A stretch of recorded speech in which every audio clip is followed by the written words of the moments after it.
Hello, this is Richard Jacobs from Speakeasy Marketing. Today I have a very interesting topic that I learned by speaking to an older attorney, probably in his 60s or 70s. He was going on about Yellow Book and Yellow Pages and how he loved it and how when he advertised he had the biggest ad in that section and it brought him so much business.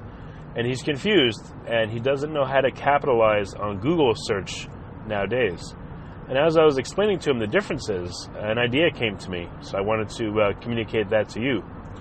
I realized the Yellow Pages, what it did is when you wanted to look up a lawyer, it forced you to only look up either the word lawyer or attorney, or maybe bankruptcy lawyer or bankruptcy attorney or divorce lawyer or divorce attorney. So it forced you to only use that word to look someone up. And once you got to that section, of course there was a bunch of people advertising, some in the front, some in the back, etc. Well, nowadays, when people search for a lawyer, they're not forced to use a single keyword to search for them. But everyone thinks they are. And I've found, and I've discussed this in other audios, people actually use thousands and thousands and thousands of different strings of text to search for something, because they're not searching for a lawyer, they're searching for a problem, an answer to a problem. So let's say, again, I always start with a DUI example.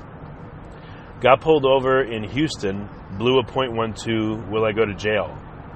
Well, nowadays Google gives me the freedom to put that in and to expect an answer to that specific question.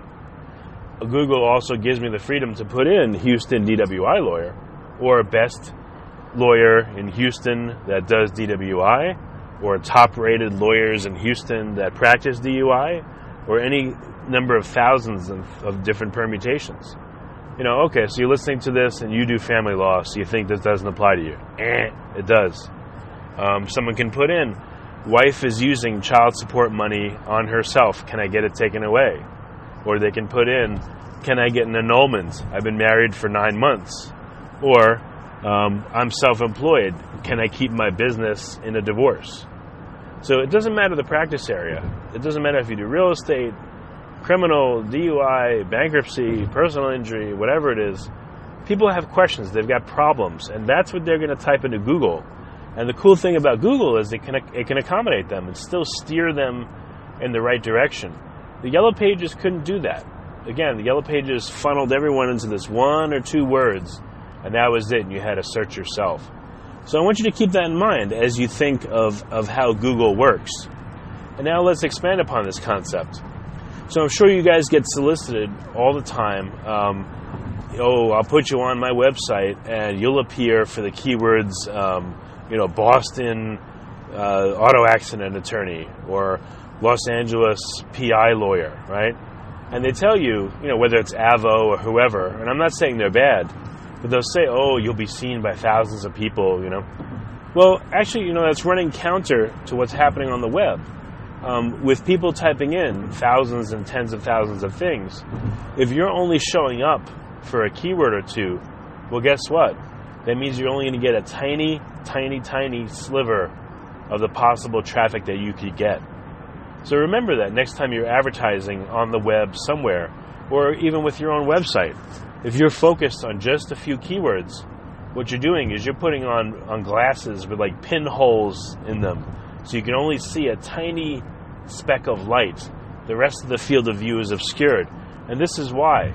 And if you don't believe me, go to Google and you can look this up. Google themselves say that over 50% of all searches are unique. They've never been searched before.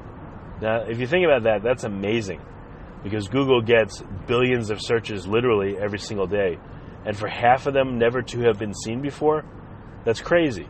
That means people are typing in an endless number of permutations of different keywords and strings and thoughts to find what they're looking for.